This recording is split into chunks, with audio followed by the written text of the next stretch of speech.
Hi everyone, and welcome to today's episode. Today I'm joined by Nazma Qurban.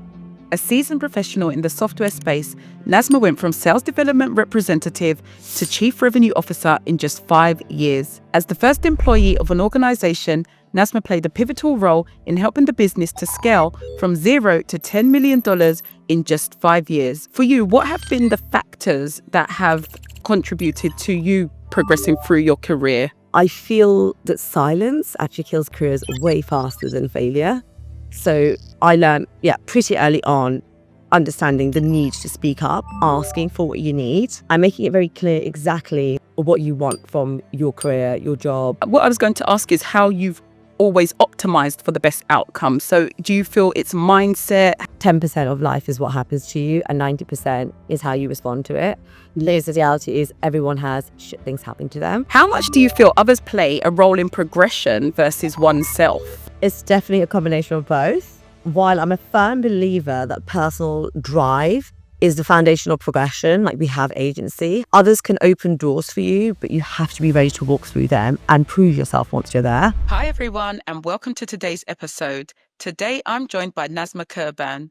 A seasoned professional in the software space, Nazma went from sales development representative to chief revenue officer in just 5 years. As the first employee of an organization, Nazma played a pivotal role in helping the business to scale from $0 to $10 million in just 5 years. Nazma has helped build businesses from the ground up and is now using the experience gained to go on a journey of building her own company in the B2B space. If you're interested in the importance of mindset in progression, optimizing for the best outcome, and being authentic in your career, then this episode is for you. Hi, Nazma. Thank you so much for joining me today. And I've given a bit of an introduction to you, but could you just start by telling everyone a bit more about yourself and your journey so far? Sure. Thank you for that introduction. I've had quite the unconventional career journey. I started working at 15, cold calling in the evening, selling timeshares. And since then, I've pretty much done it all from door to door, selling vacuum cleaners to waiting tables and even stocking shelves at supermarkets. Oh. I studied law and then made the switch into recruitment, which eventually led me into joining an early stage company as the first employee. And that's where I made the journey to CRO. Amazing. Every single one of those experiences, even the ones that seemed really random at the time, have taught me something valuable. So I'm taking all of those experiences and lessons into the newest chapter as a founder, building a B2B influencer marketing business. Amazing. I did a lot of retail as well, but I had the best time doing some of those kind of early jobs. Yeah, you pick up so many skills as I well. loved all of my jobs until after I graduated. Like literally, yeah, every single job, I was like, oh my God, I have like the best job ever. Yeah, yeah. And you know, I don't know about you, but I've kept some friends as well from some of my first jobs. So Totally. yeah, and you can't put price on that. Right. So you did go from sales development representative to chief revenue officer in just 5 years, which we should unpack a bit more. You know, progressing in the workplace for some people can feel quite difficult. For you, what have been the factors that have contributed to you progressing through your career? I mean, there's been so many. Just to pinpoint a few, I think first is like embracing failure. So turning setbacks into fuel. I remember being passed over on a promotion that I was sure was a given. And yeah, it was quite a painful experience. And instead of letting that derail me, I use that experience to understand my gaps and doing the work to be the person who gets that promotion and has that job. So it's not about avoiding failure. It's about learning how quickly you can bounce back and what you can actually learn from it. And I think the other thing is that I feel that silence actually kills careers way faster than failure. So I learned, pretty early on, understanding the need to speak up, asking for what you need, and making it very clear exactly what you want from your career, your job. And so I always say to my friends and to those that I mentor that your manager, your boss is not a psychic. And if you want that promotion, you really need to be clear about your ambitions so that they can actually help you. And then I think finally, most importantly, is focusing on what's in front of you. I think a lot of people just get really excited about their journey, and then they actually don't focus on the work that needs to be done. So instead of like thinking about and creating a 3-year plan, I've always looked at the shorter term goals, which always are way more achievable, and doing the best that I can with what's in front of me. So it's about like locking in and mastering your current role, your current skill sets, and then taking that next step. So Mm. it's really about understanding that progression really isn't just about moving up, but also like mastering like where you are before you move forward. Yeah, I love that. Do you know what? When you touched on that role that you thought you had locked in and then you didn't get it, isn't it humbling? But then also I guess it's not what happens to you, it's how you react, which, Totally. yeah, which I take from that. My life motto is everyone that knows me like knows that I always like bang on about this quote, which is 10% of life is what happens to you and 90% is how you respond to it. Because the Yes. reality is everyone has things happen to them, and it's really about how you respond that drives the trajectory of your life and of your Yeah. career, your personal relationships, and yeah, just your life as a whole. So if we just remind ourselves when we're in those situations that how I'm going to respond to this is what's going to make me, I think that that drives like positive actions. Yep, yep. And you've touched on it with that quote, but what I was going to ask is how you've always optimized for the best outcomes. Do you feel it's mindset? Have you had certain tactics that you've used? Yeah, I think it's a bit of both. When you fail to prepare, you're preparing to fail. And so I remember reading this quote. I love quotes, as you can tell, when I was at uni, when I when I did do really well, or when I was like struggling during my exam time, all of those situations where I failed was basically because I didn't prepare as well as I could have. So I think preparing is really fundamental. So doing that work, giving 100% to what's in front of you, so that the lack of effort isn't the reason why you didn't achieve your goal.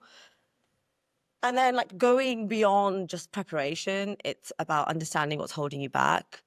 So I think that limiting beliefs can really impact us, and they're really underestimating like how powerful limiting beliefs are. So understanding what are our limiting beliefs and then actually working towards overcoming them. So I would say it's just understanding like what our limiting beliefs are, working on a growth mindset, and then just preparing and doing the best that you can. And that's and doing the best that you can is the only thing that you can do. Yeah. Do you know, when you touch on limiting beliefs, do you feel like a start of that though is knowing that you have them? I don't know if that's a conscious or a subconscious thing that people have or go Yeah, through. that's a fair point. I definitely feel that we all have limiting beliefs because as in especially when we're starting our journey, because we don't actually know how to do the job, and so we're learning how to do the job, and sometimes when we're not performing, and I guess we understand through failure, and so if you fail and you haven't given it 100%, because I really do believe that you, as long as you give it 100%, like you'll get the right outcome for you. But it's when you don't give it 100%, and usually you're not giving it your all because there's some sort of limitation. So you might feel like, oh, am I really equipped for that next promotion? I mean, I'll give you an example of someone in my team who was like working really hard, and she didn't get the promotion, and it was quite a difficult conversation to have. And then, when we really unpacked it, there were things that were really preventing her to, because sometimes when we have limited belief, they could almost be debilitating, right? They can be, and I've definitely experienced this, where you're almost either you're procrastinating or you're just so anxious that you're unable to actually do the work because you're just so in your head. And so understanding like what is preventing you from doing those actions. Yeah, yeah. That point you make around giving 100% is so true because I feel like that can be applied to different areas. If I've ever gone to an interview and I've prepped 100% and done my best, even if I don't get the job, I've always felt like you tried your best. So there was nothing else you could do.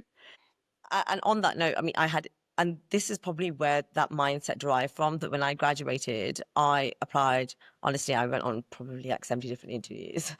And the reality is, I wasn't well prepared. And so I had to go through those interviews in that process. And so when I was fully prepared and I knew exactly how to communicate effectively, I knew that if I didn't get that job, it wasn't the right job for me. Perhaps it wasn't a culture fit. Perhaps like it just wasn't in my destiny. I believe in God. And so I'm just thinking like what, and like destiny. So I just feel that if you give it, it's like meant for you. And if it's not meant for you, then it's just not going to be. And there's always going to be a better opportunity. But Yeah. these kind of like narratives are quite difficult for people to kind of get their head around. Yeah, yeah.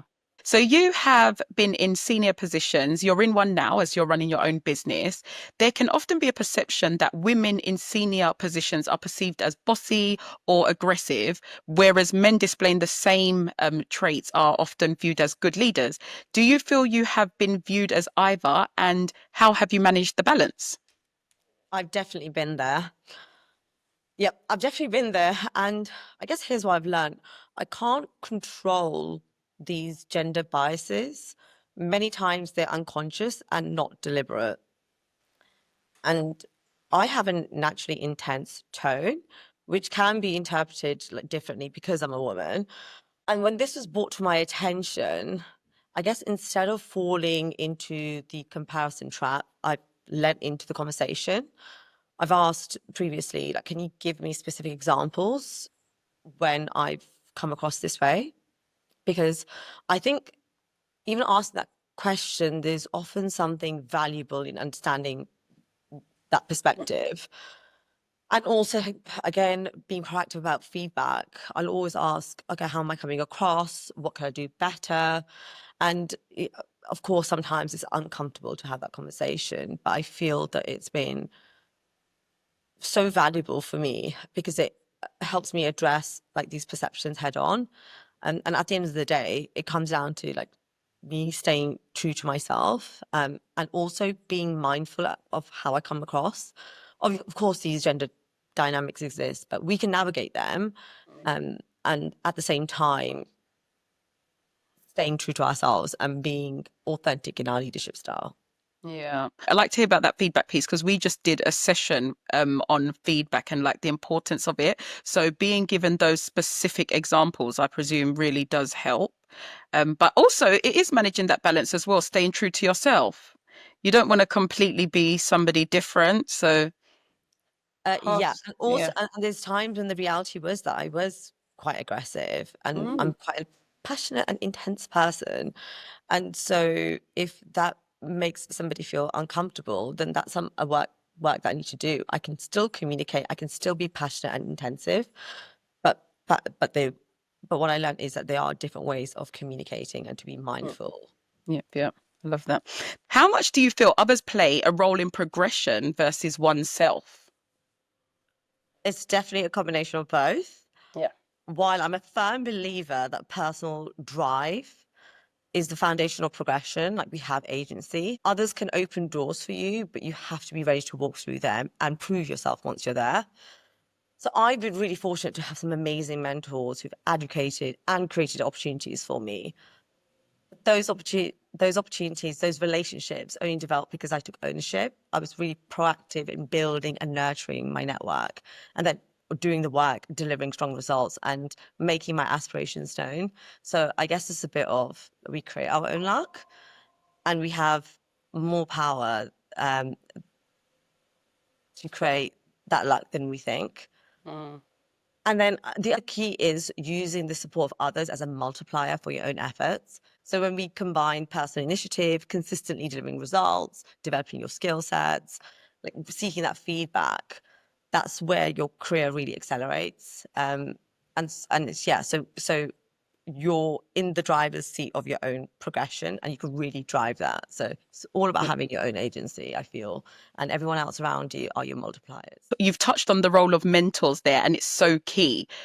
Have you had a certain structure or way of identifying mentors that you want, or is it just people that you've worked with or you've been matched up with? What kind of, yeah, what structure have you used for identifying mentors? I think a lot of the times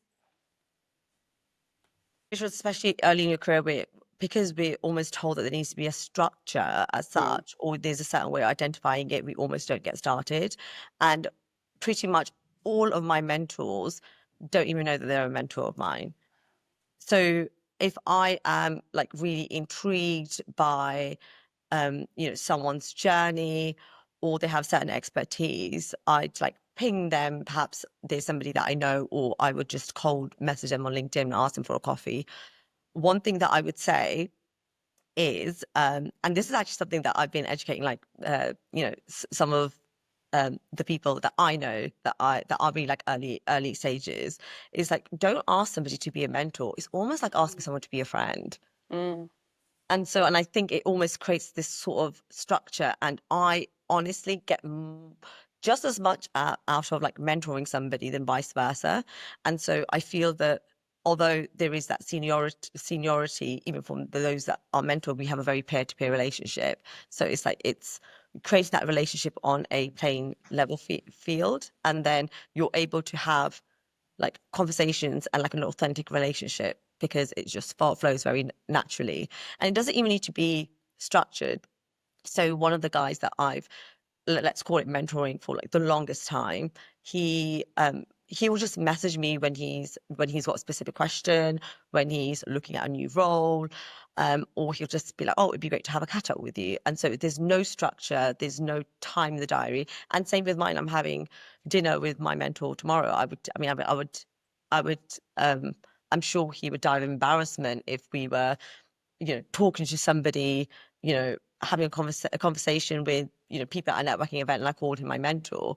But for me, he's my mentor. And so I don't think people, and if anything, I think it just kind of like detracts like the magic of a relationship, because it's not the way that we've almost been like taught what mentor should be, that it's somebody that you check in with, it's somebody that you go in with a list of questions.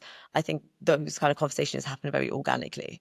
Yeah, that's interesting. I've never thought about it that way because I've always tried to not have a structure, but I've tried to think, okay, who might if I work somewhere, I thought who might be a good mentor for me? Like, what do I want to get out of it? And for me, that has worked well because I know this is exactly what I want to get out of this relationship with, or this mentorship with this person. But to your point, it doesn't have to be structured because when I think about it as well, some of those that I've leaned on or used the experience or expertise with, even just saying, oh, can we have a one-to-one or can we have a catch up? It has been kind of, yeah, it's not necessarily been structured. And there are things I've taken from them that I will now use throughout my career. So I think that takes a bit of pressure off it when you look at it that way as well. And the other thing that I would add is, I always think, okay, what problem am I trying to solve? So, for example, if I have a specific issue, I would think about those in my network, like the people that and then I'll just figure out, okay, who is the best person? I'll just ping them. I'm like, hey, do you have 5 minutes? Oh, can we have a quick call? And so, because if we almost just um, commit to like having three mentors, and then like having to only speak to those people because those are the ones that we've assigned ourselves, that we're limiting ourselves, and there's far better people in your network. So, for as an example, like you may have somebody that you worked with previously, like an old manager who was really good at like communicating like really well, especially when they had someone that they may have been somebody that was challenging in in your team, but now you're a manager and you're going through the same kind of issues, like, and that is somebody that you've seen in action. You'd want to speak to that person, right? Rather than just feeling like you're limited to these three people that you've assigned. And so Yeah. let's not close ourselves off.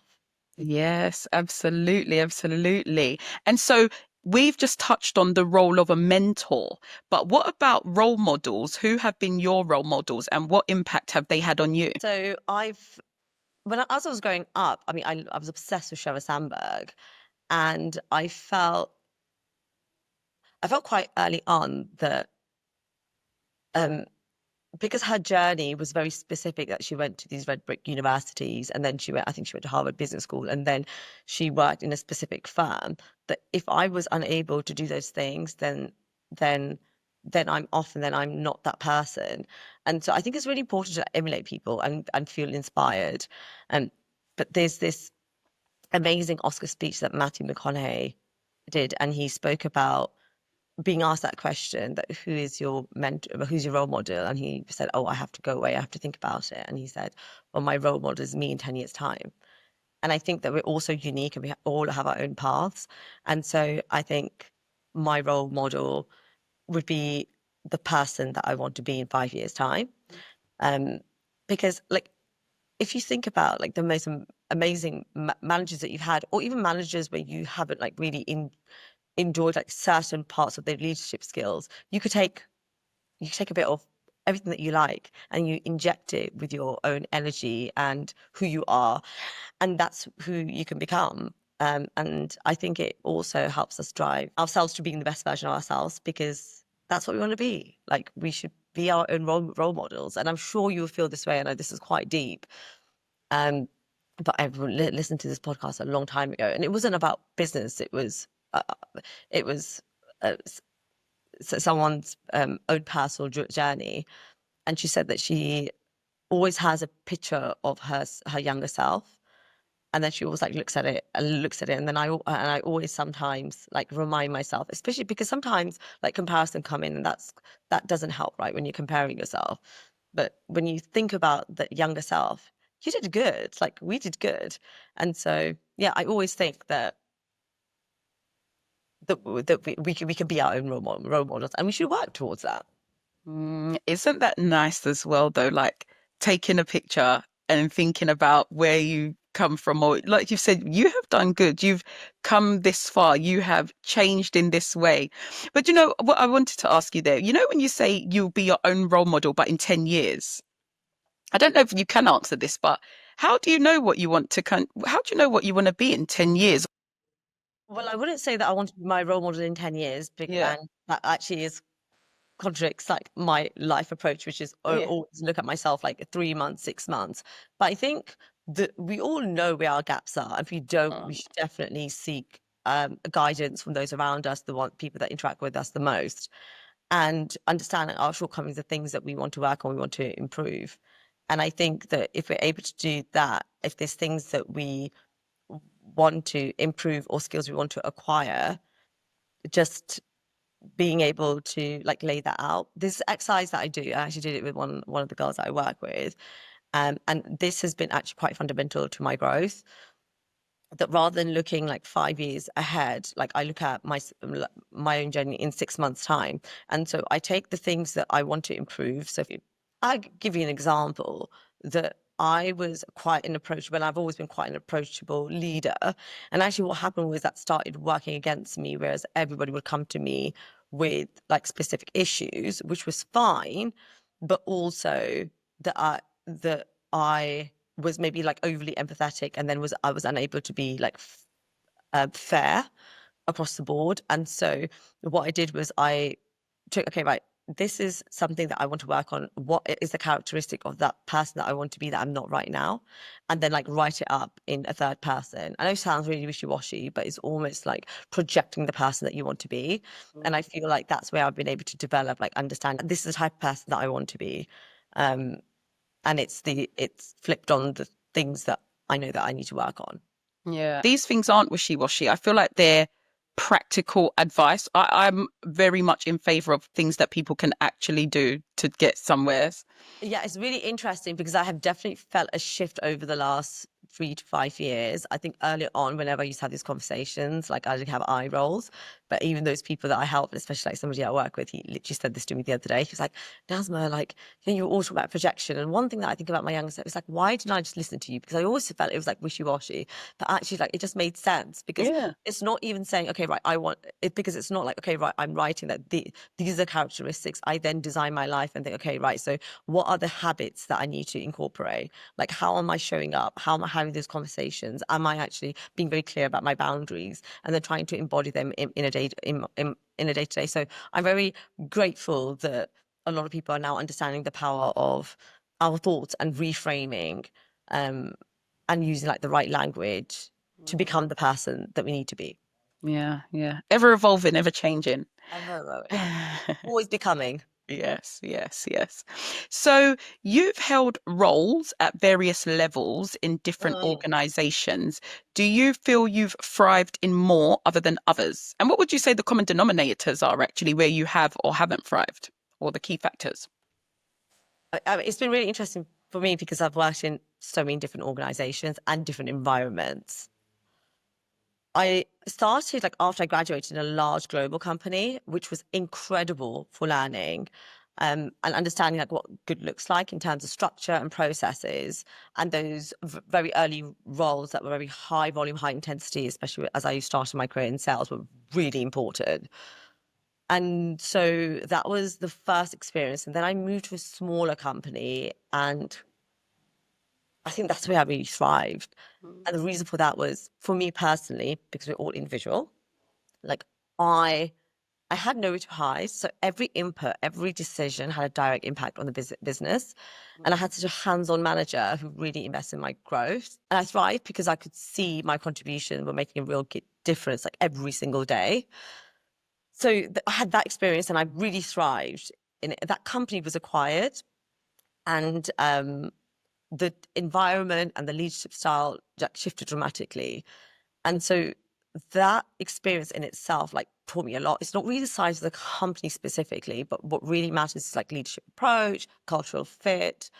I've learned that I thrive under leaders that were very like direct, and that were giving me clear direction and always holding me accountable. And then also most importantly, like rewarding merit over tenure. And so as my journey evolved, just understood based on my own like character, my own personality styles, the things that motivate me, that smaller businesses where my input has a huge impact really drove the intensity, and like enabled me to be authentically myself. So yeah, it's been interesting because I then after my stint as a CRO moved to another organization, and it was also like far larger, and I felt like I had the same challenges. And so understanding who we are, where we thrive, and then trying to just ensure that we're uh, placing ourselves in environments that enable us to being the best versions of ourselves. And it's different for everyone. Like we're all so different. Like I love chaos. I love unstructured. I love creating that structure. Whereas some people are just like, I mean, it would be the worst nightmare to be working, in a company that has zero structure. And it's like, off you go. So Mhm. each of their own. Yeah. It's interesting that you touched on there's nowhere to hide when you're in a smaller organization, because I feel like it's all hands to the pump. Whereas when I've worked in large organizations, you have to kind of almost, whether you like it or not, shout about the work you're doing so they can see Mm, you, because you just are in a larger pond. And so I've always been somebody that likes the work to speak for itself, but I've learned no, you actually have to shout about what mm. you're doing to a degree and what the impact you've made. I completely agree with you. And it's also a decision you make. And the decision that I guess I would make in those scenarios is that would I, arguably, yeah, make develop those skills that enable me to speak up. And I think maybe it's something that I I'm still not too comfortable with because I have the same sort of thought process as you, like let my work make the noise for me. And so yeah, still something that I'm learning, right? We're always Mm. evolving, we're always learning. Yeah, yeah, exactly. And so, what has been one of the most defining moments of your career or personal growth? So I think we always learn most out of our failures, and the one experience that stands out, which was actually like a profound learning for me, was I was a first time manager, and I'd hired two people, one of which left pretty much in the first 2 weeks. And then the other person was still in the organization. And because it had lots of experience, they were quite headstrong and I guess uncoachable. And so that was quite a difficult pill to swallow because I was the first time manager, and it was like really painful. And I felt like, oh my God, what am I doing wrong? And so in because we had to backfill, I hired somebody else who I then ensured was coachable. And I thought, okay, this guy's going to hit the ground running. And in my mind, I thought to myself, okay, this person has experience, they'll just get on with it. And the reality was like very different, that there was a lot of work to do. And I just thought to myself, I just made another really bad decision. And at that point, I took a step back and I thought, okay, the only common denominator here is me. And he's coachable and he's willing to put in the work. And the onus was on me, like, because I didn't quite understand like his level of experience. And so I just lent in and I pretty much used all of my working hours coaching and helping him and basically just taking accountability for that success. And I think that was a very pivotal part of my career, because what that meant was, as long as I'm hiring somebody who's coachable and they're very clear about what the experience is, that I need to lead in and I need to be accountable. And it's not just looking outwards and thinking, okay, right, this person isn't doing the job. Like, it's them. Actually, like, it's me. And I always say this, and this is, I guess, like my sales approach, is that when you hire somebody, I mean, I'm all in. And as long as they're doing the activity, if they're not hitting like the conversion rate, that's a training issue and that's a my issue. I do feel that that kind of like approach, that situation happening to me, and me just, lifting the mirror and looking myself at it, thinking, okay, right, this is a me thing, really helped enable me to completely, fully take ownership. And I've done that ever since. And so I've countless experience, even recently, even in the new business, I had like a few challenges, and just understanding, identify, okay, so where is the lack of communication? Am I not being really clear? And actually, like, the processes that I set up, which I thought were clear, weren't. And so it's like really deep diving, understanding and taking full ownership and accountability, and not just thinking, okay, right, it's not working out. Like, there's nothing I can do. And so I think, yeah, just leaning in and giving 100% and never letting the lack of effort be the reason why it didn't work, right? So, and I'm loving about this conversation. There's so much you're saying. We're talking about it in a professional sense, but it's actually things that I can apply in my personal life, because as you were speaking, all I could think about was self-reflection on the part you play.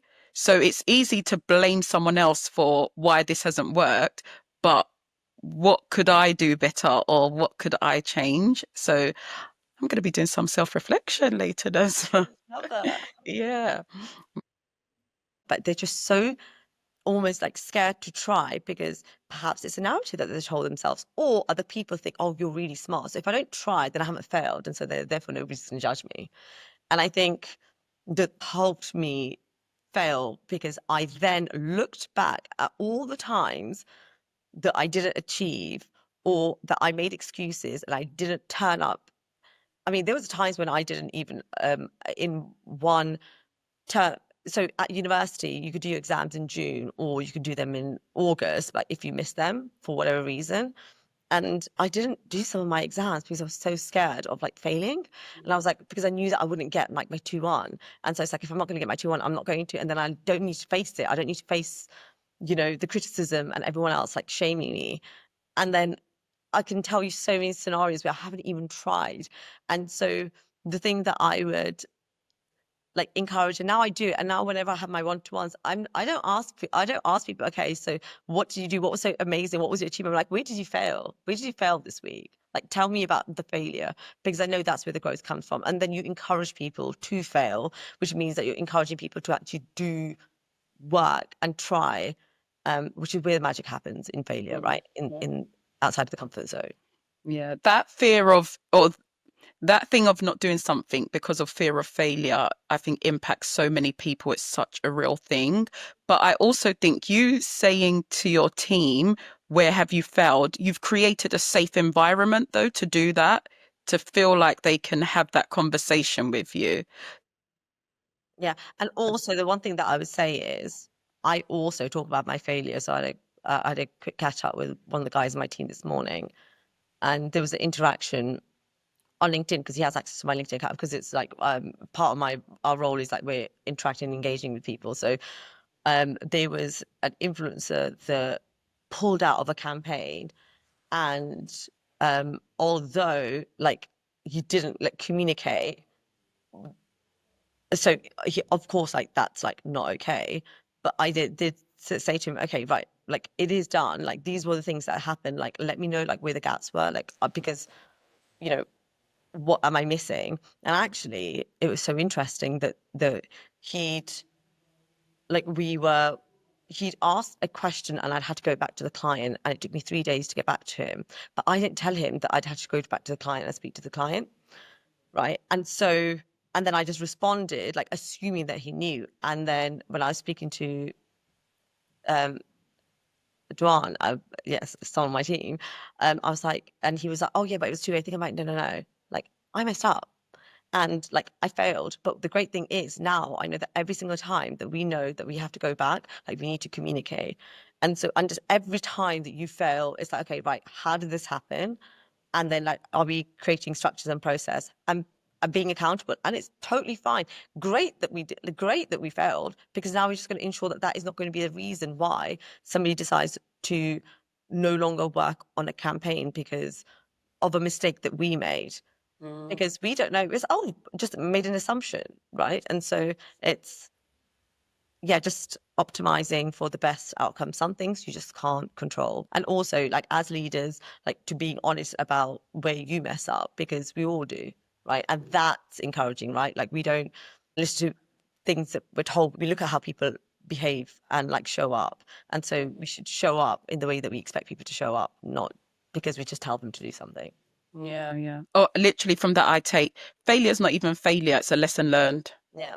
Yeah, it's a lesson learned. Amazing.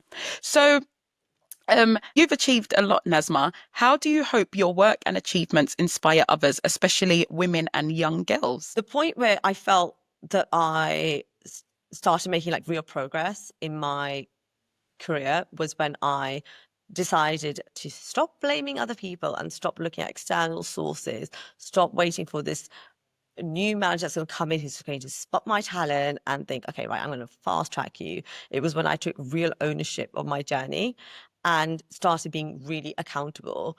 And so that was the beginning. And I would love for like young professionals, anyone who's looking to build their career, to lean into that mindset that we have full agency, that we can create the life that we want, we can achieve the things that we want. We're on this journey and have full agency, and we don't wait around for anyone. So I think it's just like that go-getter like mentality. I'd love for everyone to go on a growth journey, be self-reflective, understand like, okay, right, these are my skills. I should have gaps, go and seek, find people that you work with and have agency and like create that for yourself. And so, um, yeah. I like that. I think remembering that is key. You have full agency. It makes you, I feel like it makes you feel you can do whatever you want to do. You just have to do the work. Like you've said, be self-reflective, know what you need to do to get where you're going. And like you've said, you've got full agency. 100%. And Mm. if we're being really honest with ourselves, whether it's limiting beliefs, whether it's a lack of motivation or energy, when each one of us have given 100%, like it always works out. My father always said, like, God never wastes anyone's hard work. And I really believe it. Every time that I gave like an exam 100%, a course like 100%, I mean, flying colors, like flying. And again, that comes with failure to, when you're failing to prepare, you're preparing to fail. And so I think that if we have agency and think to ourselves, if we give us 100%, it's going to work out, and we just do it, just do the work, then you'll achieve the things that you want to achieve. And so I Yeah. guess that's what I would like to part, that do the work. And if you don't have the things that or you're not the person that you want to be, you just haven't done the work. Yeah. Yeah. Someone's going to watch this and be like, I'm going to get on it now. Yeah. I'm going for it. And so, last question for you, Nazma, is what is next for you and where can people find you? So what's next for me is I'm just going to continue on this beautiful journey. A year in, we have worked with over 30 brands. I'm having so much fun. And so a journey of growth and yeah, just want to be the best version of myself. So Amazing. that's what's next for me. Yeah. People need to be on the lookout. The next big agency, influencer. And Cool. And then where can also people find you? always on LinkedIn. I am always on LinkedIn. So ping me on LinkedIn. Amazing. Connect with me. Perfect. I'll be leaving your link in the description below. Well, thank you so much for joining me today, Nazma. I have thoroughly enjoyed this conversation. I know people are going to take so much away from this that they can apply to their professional lives, but also to their personal lives. So it's been lovely to talk to you. And yeah, I can't wait to see your journey continue to unfold. Thank you so much. This has been so much fun. Bye. Bye.